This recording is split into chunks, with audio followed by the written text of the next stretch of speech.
বন্ধুর জন্মদিন থেকে বাসায় ফিরতেছি। রাত তখন 10টা কি 11টা হবে। গাড়ি না পাওয়ার কারণে হেঁটে যাইতেছি। রিক্সাওয়ালারাও এখন বড়লোক হয়ে গেছে। কেন যে বাসা থেকে গাড়ি নিয়ে বের হলাম না। আমি একা একা রাস্তা দিয়ে হাঁটতেছি। এর ভেতরে আমার সামনে কালো রঙের একটা গাড়ি থেমে গেল। আমার কেমন যেন ভয় ভয় করা শুরু করে দিল। হঠাৎ দুজন লোক আমার কাছে আসলো। অন্ধকারের জন্য কাউকে ভালো মতো দেখতে পাচ্ছি না। গাড়িতে ওঠ, আমি তোকে বাড়ি পর্যন্ত এগিয়ে দিয়ে আসি। ছেলেটির গলাটা কেমন যেন চেনা চেনা লাগলো। তবু আমি বললাম, দেখেন, আপনাদের এগিয়ে দেওয়া লাগবে না, আমি একা একাই যেতে পারবো। সেটা বললে কি হবে? আমি তো তোকে গাড়িতে তুলবই। আপনি এমন ভাবে তুই তুকারি করতেছেন কেন? তোকে তো তুই করেই বলবো। যদি তুই ছাড়া অন্য কোনো ভাষা থাকতো সেটা বলে ডাকতাম।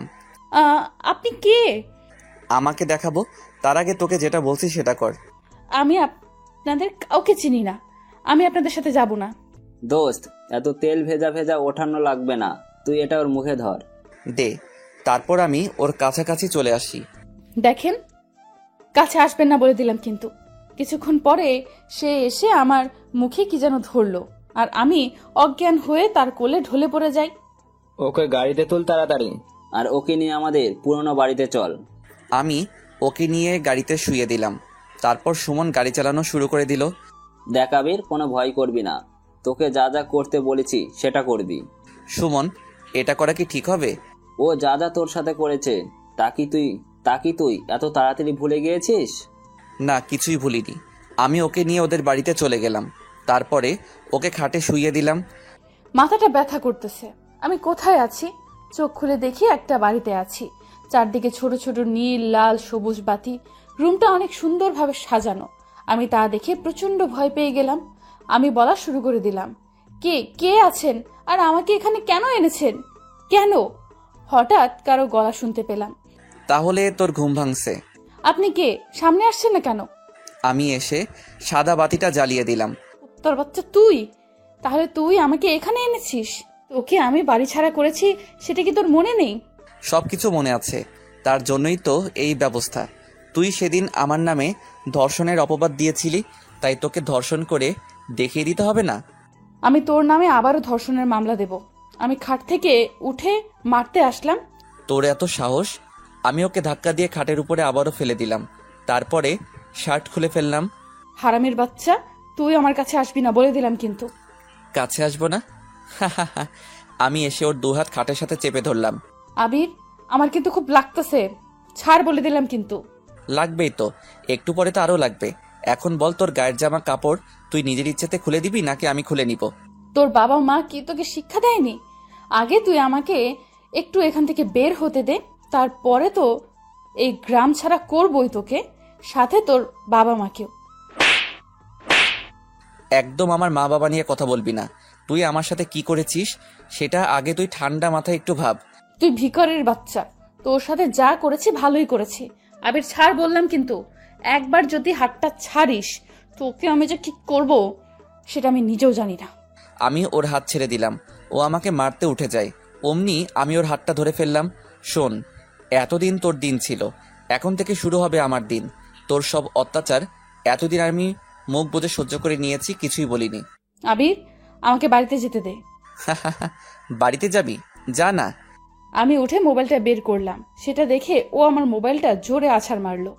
তুই আমার মোবাইল ভাঙলি, কুত্তার বাচ্চা! আর কিছু বলতে পারলাম না। তার আগেই ও আমাকে খাটের উপর ফেলে দিয়ে আমার উপরে উঠে পড়লো। কিছুক্ষণ পরে ওর ঠোঁটের সাথে আমার ঠোঁট এক করে দিল। আমি ছাড়ানোর জন্য অনেক চেষ্টা করতেছি, কিন্তু পারতেছি না। অনেকক্ষণ পরে ও আমাকে ছেড়ে দিল। আমাকে কিস করছিস কেন, কুত্তার বাচ্চা? এত গালি দিস না। যত গালি দিবি তত তোর কষ্ট সহ্য করতে হবে।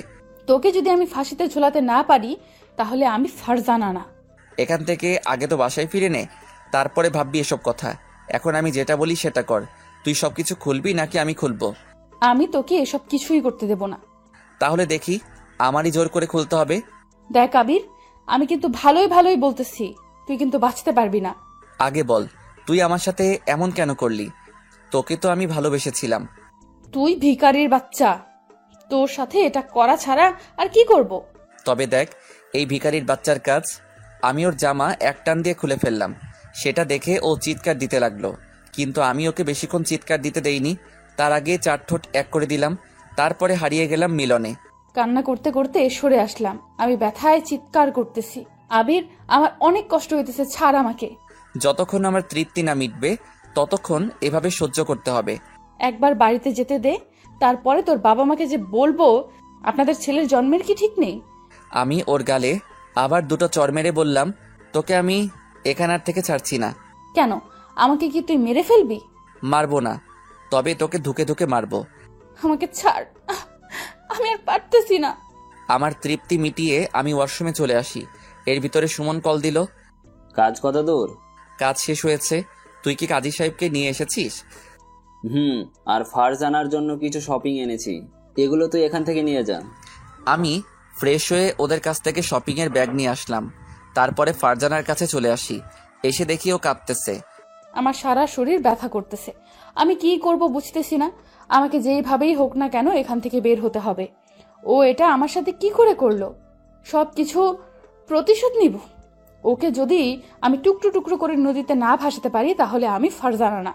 এর ভেতর আবির এসে বলল, অনেক কাঁদছিস, এখন এগুলো পরে বিয়ের জন্য রেডি হ। তোর মতো হারামির বাচ্চাকে আমি বিয়ে করব? হাসালি। বিয়ে করবি না মানে? মরে গেলেও তোকে আমি বিয়ে করব না। আবির, ছাড়, আমি কিন্তু চুলে ব্যথা পাচ্ছি। 10 মিনিটের মধ্যে এগুলো সব পরে নিবি। আমার কথা আমি তোকে আগেই বলে দিয়েছি, আমি তোকে বিয়ে করব না। এতে যদি তুই আমাকে মেরেও ফেলিস, ফেল। বিয়েতে রাজি করাতে না পারলে বড় একটা মুশকিল হয়ে যাবে। হঠাৎ আমার মাথায় একটা বুদ্ধি আসলো। বললাম, তুই বাড়িতে যাবি তাই না? আচ্ছা যা, তবে কাপড় ছাড়াই যাবি। তুই তো এত বাজে ছিলি না, তুই এখন এতটা বাজে হয়ে গেছিস। শোন, আমাকে বাজে বানানোর কারণটা শুধু তুই। তুই আমার সাথে এমন কোনো কাজ নেই যেটা করিসনি। অপমানের পর অপমান করেছিস। আমার মনে মনে একটা বুদ্ধি আসলো। তোকে আমি বিয়ে করার স্বাদ চিরতরের জন্য খুঁচিয়ে দেব। এখান থেকে আমি যাব ঠিকই, তবে তোর রক্ত দিয়ে গোসল করে যাব। আমি ওর কাছ থেকে শাড়ি নিলাম, তারপরে ওয়াশরুমে চলে যাই, তারপরে ফ্রেশ হয়ে ওর কাছে চলে আসি। ওকে বউয়ের সাজে অনেক সুন্দর লাগতেছে। মেয়েটির চোখ দুটো এত মায়াবী, তবুও ওর ভিতরে কেন এত অহংকার? আবির, এখনো সময় আছে, তুই আমায় বাড়ি দিয়ে আয়। আমার সাথে তুই লেগে কিন্তু ঠিক করবি না। 6 মাস পরে এমনিতেই বাড়িতে যেতে পারবি, যখন ডিভোর্স লেটারটা তোর হাতে পাবি। মনে মনে ভাবলাম, সব তাহলে প্ল্যান করা। তুই ভাবিস না তোকে আমি ছেড়ে দেব। এসব করার প্রতিশোধ আমি নিয়েই ছাড়বো। আমি ওর দিকে তাকিয়ে রয়েছি। এর ভিতরে দরজায় কড়া নাড়ার আওয়াজ পেলাম। আবির, ফারজানাকে নিয়ে নিচের তলা যাই, এখানে আমরা বসে আছি। কাজী সাহেব সেই কখন থেকে বসে আছেন। চল নিচে যাব। আমি ওর সাথে নিচে চলে আসি। এসে দেখি সব ছেলেগুলো আমার চেনা পরিচিত। এরা সবই আবিরের বন্ধু। তাহলে ও জানতো আমি আজ ওখান থেকে ফিরবো। আবির, তোরা দুজন এক পাশে বস। কাজী সাহেব, আপনি বিয়ে পড়ানো শুরু করে দেন। কিছুক্ষণ পরে কাজী সাহেব বিয়ে পড়ানো শুরু করে দিল। এর ভিতরে এই কাজী সাহেব আমাকে 3 বার কবুল বলতে বলল। আমি বলে দিলাম। তারপরে ফারজানাকে বলল কবুল বলতে, কিন্তু ও বলতেছে না। কি হলো, কবুল বলিস না কেন? আমি তোকে বিয়ে করব না। এখন আবার তোর কি হলো? আমি ওর কানে কানে বললাম, সবার সামনে তোকে আমি মারতে চাই না, তুই ভালোই ভালোই কবুল বলে দে। কবুল, কবুল, কবুল। সবাই শুকরিয়া আদায় করলো। এর ভিতরে সুমন বলল, দেখেন কাজী সাহেব, এসব কথা যেন পাসকার না হয়। তাহলে আমাদের তো চিনেনি, আমরা কি করতে পারি? এসব কথা যদি কাউকে বলেন তাহলে আপনার বিয়ে পড়ানো চিরতরে শেষ হয়ে যাবে। কাজী সাহেব ভয় পেয়ে বলল, ঠিক আছে, কেউ জানবে না। তাকে কিছু টাকা দিয়ে বাড়িতে পাঠিয়ে দিল। কি হলো, তোরা এখানে বসে আছিস কেন? তোরা রুমে যা। তুই কি বাড়িতে যাবি? এই নে যাবি। এখানে কেউ আসে না আমি ছাড়া। এখন তোরা গিয়ে যেটা করার সেটা কর। আচ্ছা তুই যা তাহলে। সুমন ও আমার সব বন্ধুরা চলে গেল। এর ভিতরে আমি বললাম, চল খাটে যাব। জোর করে বিয়ে করেছিস, আর বিয়ের আগে তুই আমার সাথে ওইসব করেছিস। এখন কি আমি তোকে লক্ষ্মী বাবু বলে মেনে নেব? শোন, আমি এই বিয়ে কোনো দিনও রাজি না, আর তোকে আমি কোনো দিনও মানব না।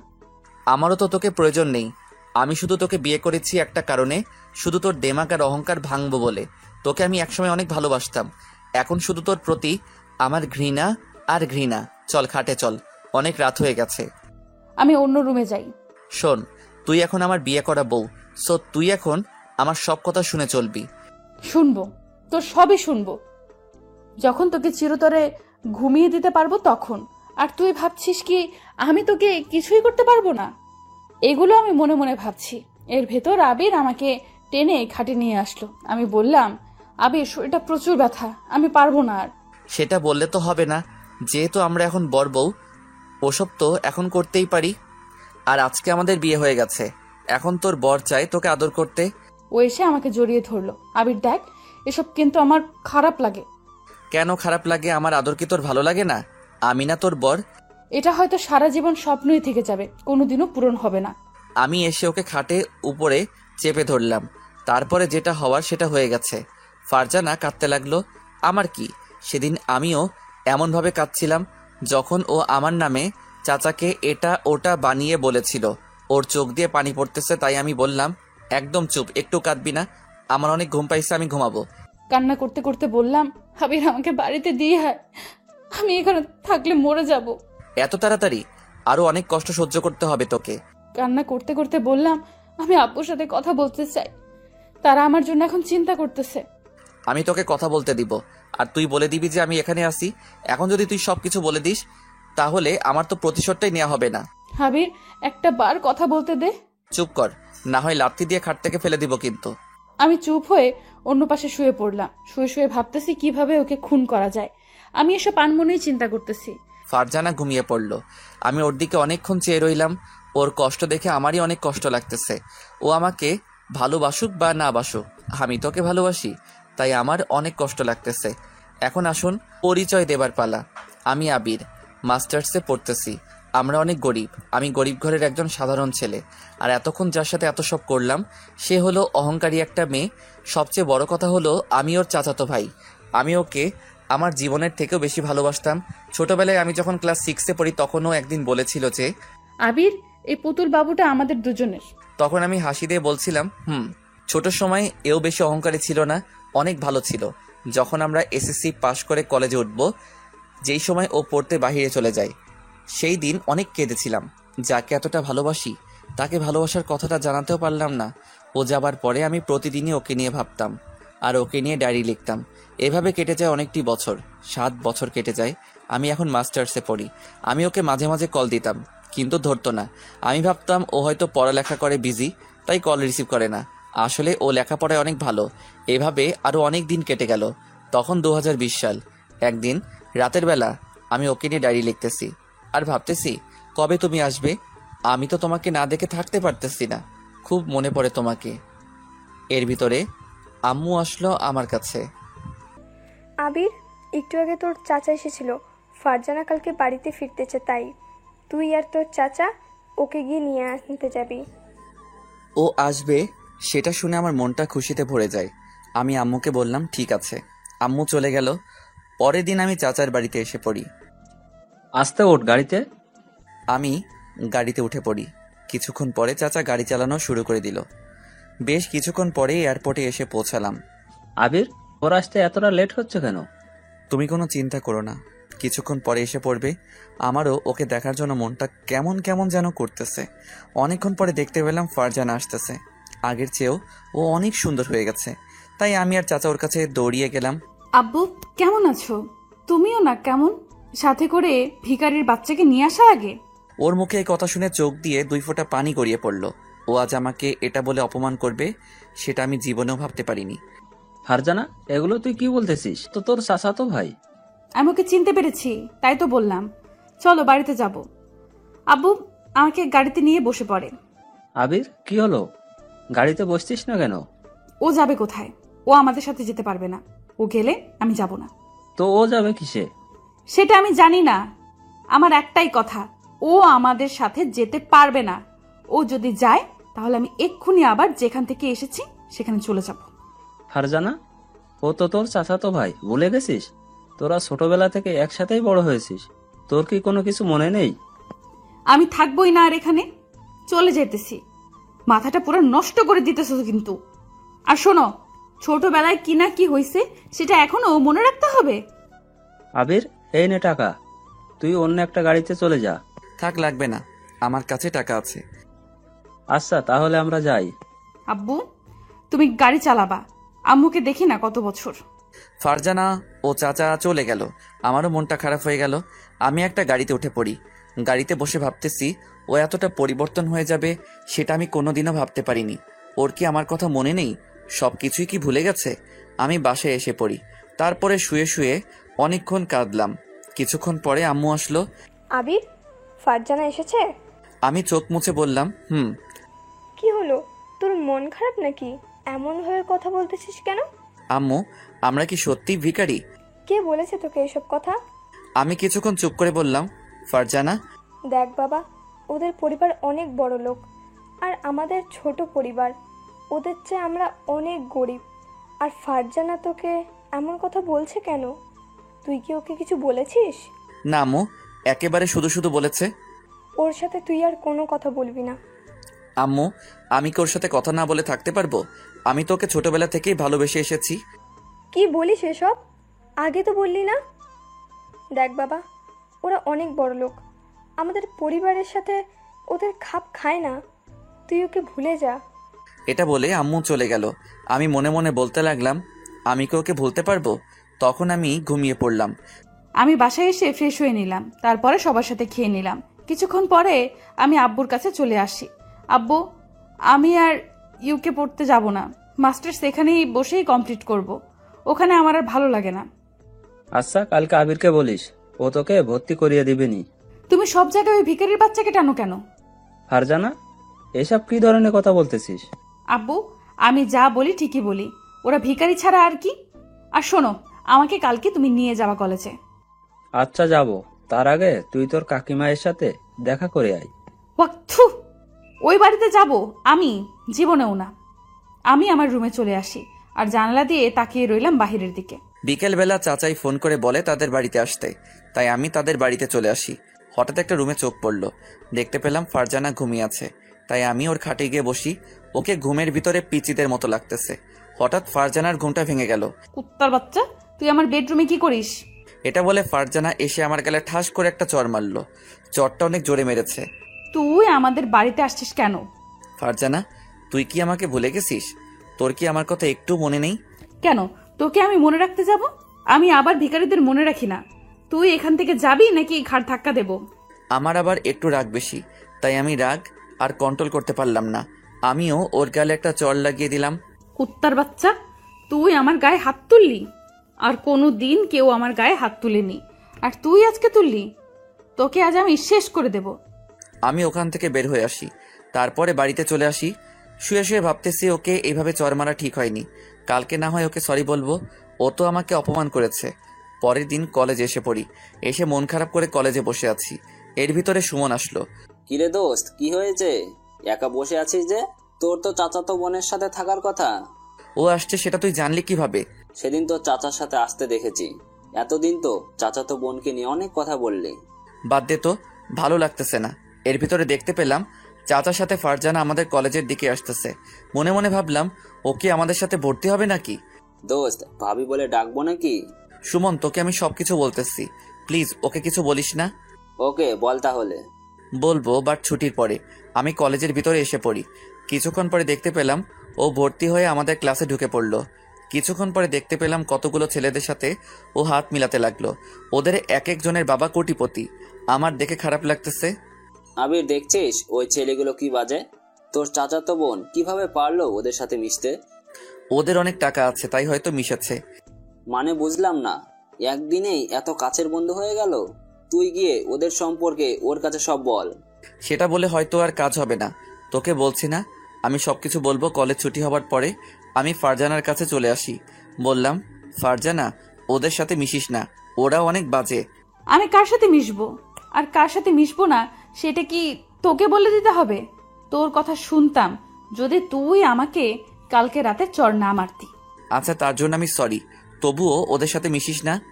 সরি বললে তো আর হবে না। তুই আমাকে মেরেছিস, তাই আমি তোকেও মারবো। তুই আমাকে একটা চড় দিয়েছিস, তার বিনিময়ে আমি তোকে 10টা চড় দেব। যদি রাজি থাকিস তাহলে বলিস। আচ্ছা মার। একে একে ও আমাকে 10টা চড় মারলো। কলেজের সবাই আমাদের দিকে তাকিয়ে রয়েছে, আমাকে মারতেছে। তা দেখে সুমন ওকেও মারতে চলে যায়। আমি ওর হাত টেনে ধরলাম। শোন, আর কোনো দিন আমার সাথে লাগতে আসিস না। ফারজানা চলে গেল। আমি নিচে বসে পড়লাম। ও তোকে মারলো কেন? আর তুই ওকে আটকালি না কেন?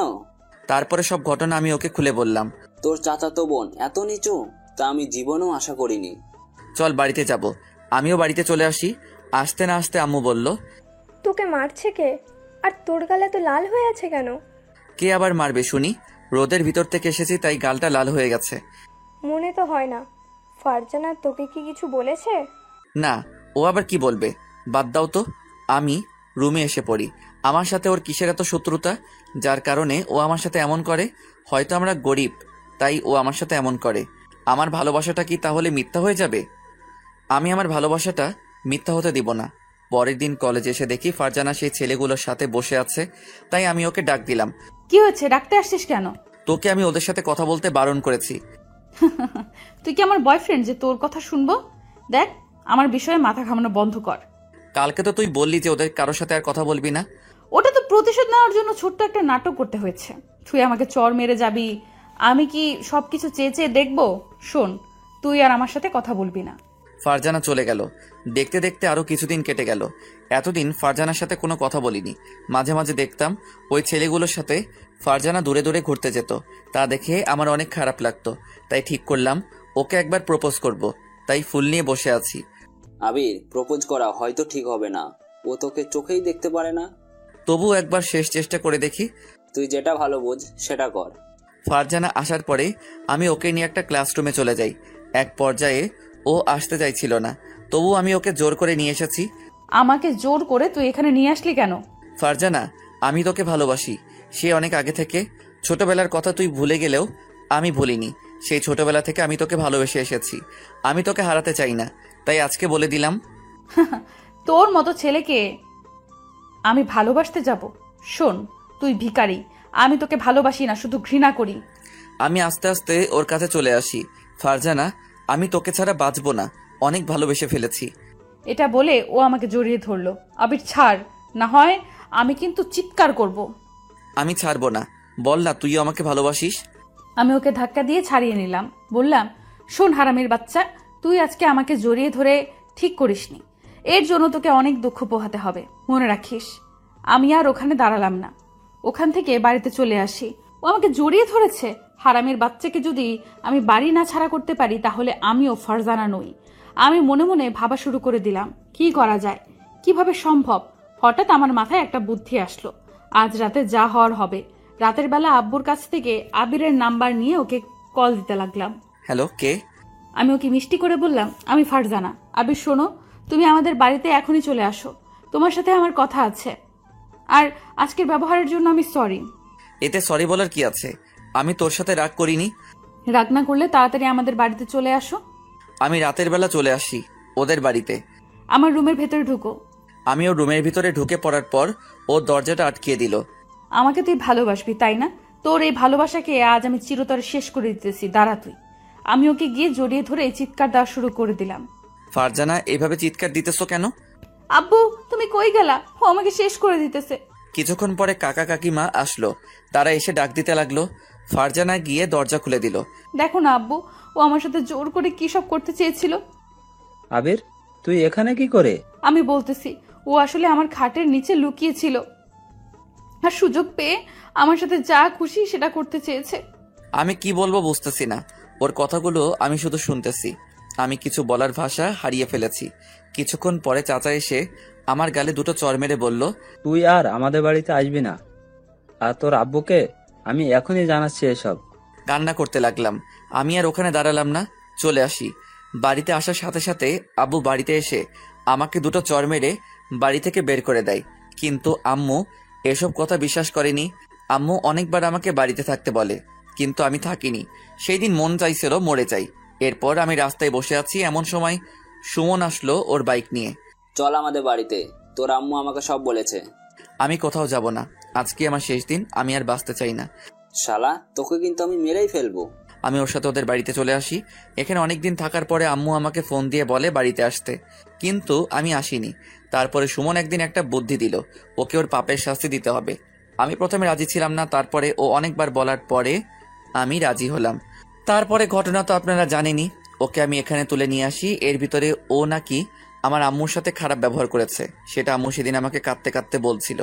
আমি তখন ভাবছিলাম ওকে পাপের শাস্তি দিতেই হবে। ওর এত অহংকার, আমার এটা ভাঙতেই হবে। এখন আসুন বাস্তবে। আমি দেখি ও ঘুমিয়ে গেছে, তাই আমিও ঘুমিয়ে পড়লাম। সকালবেলা কারো ডাকের কারণে ঘুমটা ভেঙে গেল।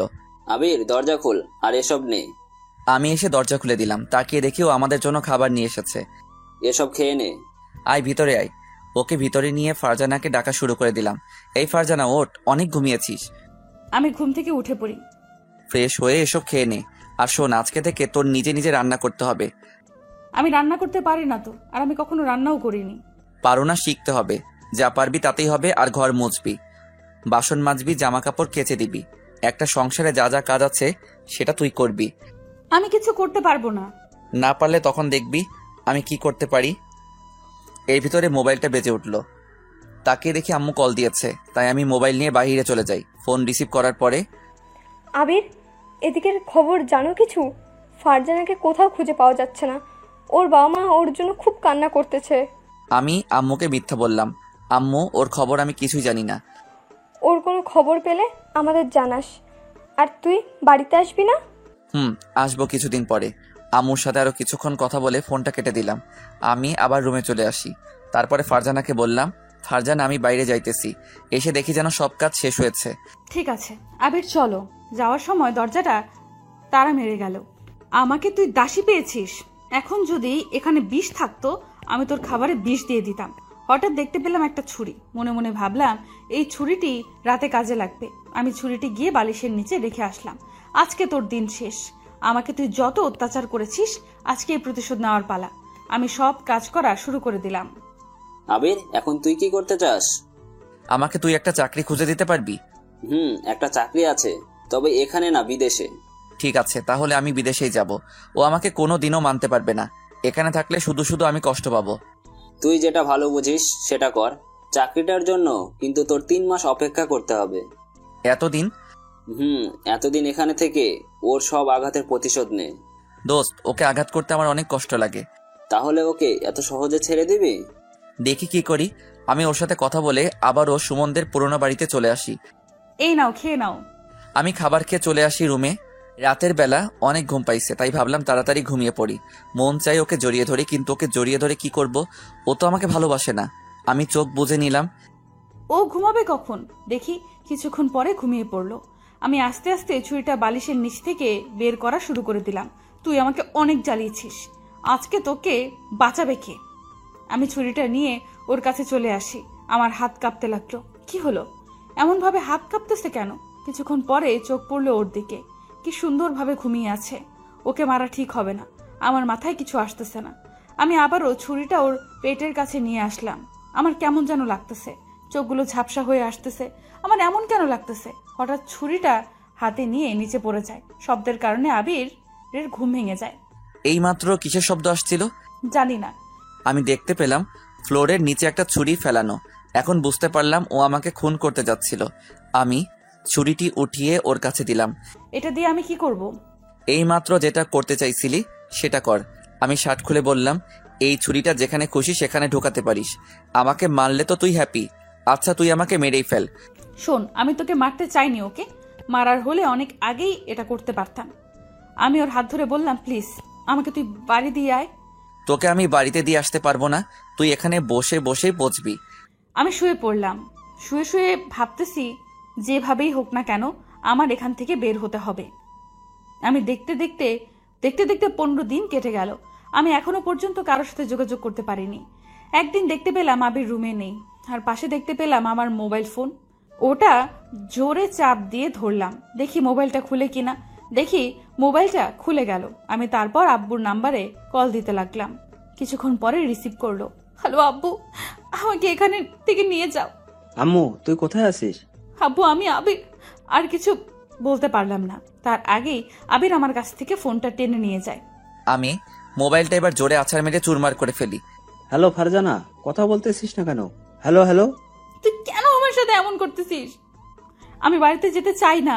কথা দিলাম তোর নামে আমি তোর কাছে কিছুই বলবো না। তুই আমার বউ, তোকে আমি কোথাও যেতে দিব না। তোর সাথে আমার এখনো অনেক কিছু করার বাকি আছে। আমি ওখানে আর থাকলাম না, খাটে চলে আসি। অনেক কষ্ট হইতেছে আমার। আমি কি আর কখনো বাড়িতে ফিরতে পারবো না? কিভাবে এখান থেকে বের হব? এগুলো ভাবতে ভাবতে আমি ঘুমিয়ে পড়লাম। দেখতে দেখতে আরো 1 মাস কেটে গেল। এখনো আমার পরিবারের কেউই আমার খোঁজ খবর পায়নি। একদিন ফ্লোর মুছতেছি, এর ভেতরে দেখতে পেলাম একটা ব্যাগ। এই ব্যাগে কি আছে? আমি ব্যাগের ভেতরে হাত দিতে লাগলাম। দেখতে পেলাম ব্যাগের ভেতরে আবিরের জামা কাপড় আর একটা ডায়েরি। আমি ডায়েরিটা খুলে পড়া শুরু করে দিলাম। প্রথম পাতায় আমি আর আবিরের ছবি দেখতে পেলাম। এটা তো আমাদের ছোটবেলার ছবি। এই ছবি ওর কাছে কি করে? আমি ডায়েরিটা পড়া শুরু করে দিলাম। দেখতে পেলাম সব কথাই আমাকে নিয়ে লেখা। আমার আর ওর ছোটবেলায় একসাথে কাটানো সব কথা মনে পড়ে গেল। ও আমাকে এতটা ভালোবাসে কেন? আমি বিদেশে পড়তে গেলাম, আমার মন কেন এমন হলো? আমি অনেকের সাথে খারাপ ব্যবহার করেছি, সেটা ভাবতেই আমার অনেক খারাপ লাগতেছে। ও আমাকে এতটা ভালোবাসে। আমি ডায়েরিটা বন্ধ করে রাখলাম। তারপরে সব কাজ শেষ করে বিছানায় বসে একা একা কিছুক্ষণ কাঁদলাম। আমার ভেতরে এতটা অহংকার কেন? এত অহংকার কোথা থেকে আসলো? আমার আজ কিছুই ভালো লাগতেছে না। কিছুক্ষণ পরে আবির আসলো আমার কাছে। কি হলো? এমন ভাবে কাঁদতেছিস কেন? বাড়ির কথা কি খুব মনে পড়তেছে? কাঁদো কাঁদো কণ্ঠে বললাম। আমি ওর চোখের দিকে কিছুক্ষণ তাকিয়ে বললাম, জানি না। তাহলে কাঁদতেছিস কেন? এমনি, তোমার খাবার টেবিলে রাখা আছে, খেয়ে নাও। মনে আছে এভাবে তুমি করে বলে আমাকে একবার সবার কাছে অপরাধী বানিয়ে দিয়েছিলি? তোর মতো নাটক কেউই পারবে না। আচ্ছা, আমি নাটক করতেছি, এখন খেয়ে নাও, যাও। এটা বলার পরে আবির চলে গেল। রাতের বেলা দুজনে শুয়ে আছি, কেউ কারোর সাথে কথা বলতেছি না। কিছু সময় পরে আবির ঘুমিয়ে পড়লো। আমি আস্তে আস্তে ওকে গিয়ে জড়িয়ে ধরলাম। আমি জড়িয়ে ধরে বলতে লাগলাম, আবির, আমি সরি, আমি তোমার সাথে এমন ব্যবহার করার জন্য। আমাকে তুমি ক্ষমা করে দাও। আমি ওকে জড়িয়ে ধরে ঘুমিয়ে পড়লাম। সকালবেলা আবির বলল, ফারজানা ছাড়, এমন ভাবে জড়িয়ে ধরে আছিস কেন? আমি ছাড়বো না। তোর মতলব তো ভালো ঠেকতেছে না। কি করতে চাস আমার সাথে? আবির, আমাকে ক্ষমা করে দাও তোমার সাথে এমন ব্যবহার করার জন্য। চুপ, নাটক একটু কম করবি। আমি ওখান থেকে উঠে আসলাম। দেখতে দেখতে অনেক দিন কেটে গেল। এতদিন ফারজানা আমার সাথে অনেক ভালো ব্যবহার করেছে। হয়তো আমার সাথে আবারও নতুন কোনো খেলা খেলতে চাই। আমি ওর পাতা ফাঁদে আর পা দিতে চাই না। এই বাড়িতে আর কিছুদিন আছি, তারপরে বাহিরে চলে যাব। একদিন আমার বাসায় কে যেন এসে কলিং বেল দিল। আমি ভাবছি সুমন এসেছে, কিন্তু আমার ধারণাটা ভুল ছিল। সুমন ছিল না, ফারজানার বাবা ও একজন পুলিশ অফিসার ছিল। আমি কিছু বলতে যাব এমন সময় চাচাই বলল, তাহলে তুই আমার মেয়েকে কিডন্যাপ করেছিস? স্যার, ওকে আপনি গ্রেপ্তার করুন। বাহিরে চিৎকার শুনে ফারজানা দৌড়িয়ে আসলো। এসেই ওর আব্বুকে জড়িয়ে ধরলো। আব্বু, তুমি কেমন আছো? তোকে ছাড়া আমি কি ভালো থাকতে পারি? ও তোকে কেন এখানে আটকে রেখেছে? বাদ দাও না এসব কথা, চলো আমাদের রুমে। আগে ওর একটা ব্যবস্থা করতে হবে। স্যার, ওকে নিয়ে যান। ও আমার মেয়েকে এখানে কিডন্যাপ করে এনেছে। পুলিশ অফিসার আবিরের হাতে হাত করা লাগালে আমি বললাম, আবির কিছু করেনি, আমি ওর সাথে ইচ্ছে করে পালিয়ে এসেছি, আমি ওকে ভালোবাসি। ওই দিন বললি কেন আমাকে বাঁচাও, আর এখন এটা বলতেছিস কেন? ও কি তোকে ভয় দেখিয়েছে? দেখালে বল। না আব্বু, আমি নিজের ইচ্ছাতেই এসেছি। তোরা দুজন দুজনকে ভালোবাসিস, সেটা আমাকে আগে বললি না কেন? এমনিতেই বলিনি। চল আমাদের সাথে বাড়িতে। না, আমি এখানেই থাকবো, আমি ওর কাছে অনেক ভালো আছি। আব্বুর সাথে আরো কিছুক্ষণ কথা বলে তাকে বাড়িতে পাঠিয়ে দিলাম। আমাকে পুলিশের হাত থেকে বাঁচিয়ে দিলি কেন? ধরিয়ে দিতি। আবির, আমি তোমাকে এখন অনেক ভালোবাসি। তুই আবার আমার ভালোবাসা নিয়ে এভাবে নাটক করিস না। আমাকে যদি চিরতরে শেষ করে দিতে চাস তো তাহলে দে। আবির, তুমি আমাকে এখন ভুল বুঝতেছো। আমি আমার ভুলটা বুঝতে পেরেছি। আমি ওখানে দাঁড়ালাম না, রুমে চলে আসি। এভাবে 3 মাস শেষ হয়ে গেল। একদিন সুমন আমাকে ফোন করে বাহিরে আসতে বলল। আমি এসে পড়ি। আবির, এই নে তোর ভিসা, কালকেই তোর ফ্লাইট। ঠিক আছে। আমি ভিসা নিয়ে বাড়িতে চলে আসি। পরের দিন সকাল সকাল সবকিছু গুছিয়ে নিলাম। কি হলো, তুমি যাচ্ছ কোথায়? চলে যাই বিদেশে। তাহলে আমি বাঁচবো কি করে? সেটা আমি কি জানি। শোন, এতদিন তোর সাথে এমন ব্যবহার করার জন্য আমি সরি। এই নিয়ে ডিভোর্স লেটার, আর 3 মাস পরে এখানে সাইন দিয়ে রাখিস। তারপরে আমার বাড়িতে পাঠিয়ে দিস। আমি হয়তো আর দেশে ফিরবো না। ভালো থাকিস। আমার তোকে ভালোবাসাটা মিথ্যা ছিল। আবির, আমি তোমাকে অনেক ভালোবাসি, আমাকে ছেড়ে চলে যেও না। আবির আমার কোনো কথা শুনলো না, আমাকে ধাক্কা দিয়ে চলে গেল। আমি কি করব বুঝতেছি না। আমার তখন অনেক কান্না আসতেছিল। আমি ওকে ছাড়া বাঁচবো না। আমি একটা দোকানে চলে আসি। তারপরে কাকিমায়ের নাম্বারে কল দিতে লাগলাম। রিসিভ করার পরে আমি তার কাছে সেদিনকার দুর্ব্যবহারের জন্য ক্ষমা চাইলাম। তারপরে সব কিছু বললাম। প্লিজ কাকি, তুমি ওকে আটকাও। আমি এখনই আটকাচ্ছি। আমি এয়ারপোর্টের কাছে চলে আসি। সব ছেড়ে চিরতরে চলে যাচ্ছি। এর ভিতরে আমি দেখতে পেলাম আম্মু আমাকে ধরে আমার গালে একটা চড় লাগিয়ে দিল। তুই বিদেশে যাচ্ছিস আর একটাবার আমাকে জানানোর প্রয়োজন মনে করলি না? তোমাকে জানালে আমাকে যেতে দিবা না, তাই জানাইনি। এর ভিতরে দেখতে পেলাম ফারজানা দৌড়ে এসে আমাকে আম্মুর সামনে জড়িয়ে ধরলো। সেটা দেখে আম্মু অন্য পাশে চলে গেল। আর কষ্ট দিও না, আমি এখন আর আগের মেয়ে নই, অনেক ভালো হয়ে গেছি। তোমাকে এখন আমি অনেক ভালোবাসি, প্লিজ আমাকে ছেড়ে যেও না। ছাড়, যাব না আমি কোথাও। আমি ছাড়বো না। ফারজানা, আম্মু আছে তো, আর এখানে অনেকেই আছে। আমাকে তুমি ভালোবাসো বলো। তোকে তো আমি অনেক আগে থেকে ভালোবাসি, এটা বলে আমিও ওকে জড়িয়ে ধরলাম। বাড়িতে আসার পরে আমাদের আবার নতুন করে বিয়ে দিল। আজ আবারও আমার বাসর রাত, তাই ঢুকে পড়লাম। ও এসে আমাকে সালাম দিল। এই শোনো না, আমাকে একটু কোলে নিয়ে খাটে চলো। আমি ওকে কোলে নিয়ে খাটে চলে আসি। এখন আমাকে শক্ত করে জড়িয়ে ধরো। তুমি আগে ধরো, তারপরে আমি ধরবো। না, তুমি আগে ধরবা। আজকেও আগে আমি ধরেছি। আমি ওকে জড়িয়ে ধরলাম, এরপরে ও আমাকে জড়িয়ে ধরলো। এই শোনো না, আমাকে একটা পাপ্পি দাও না। তুমি আগে দাও। এটা বলার পরে 4 ঠোঁট এক করে দিলাম। বেশ কিছুক্ষণ পরে ছেড়ে দিলাম। আবির আমাকে আরো জোরে জোরে জড়িয়ে ধরলো আর বলতে লাগলো, অনেক ভালোবাসি তোমাকে। আমি অনেক ভালোবাসি। এরপর থেকে শুরু হলো আমাদের ভালোবাসা, সুন্দর একটা জীবন। দোয়া করবেন আমাদের জন্য, সারা জীবন এমন যেন থাকতে পারি। দেখা হবে আবারও আপনাদের সাথে নতুন কোনো গল্পে। ততক্ষণ ভালো থাকবেন, সুস্থ থাকবেন, আর ভালো রাখবেন আপনার ভালোবাসার মানুষটিকে। পুরো স্টোরিটা কেমন লাগলো তা না হয় কমেন্ট করে বলে যাবেন।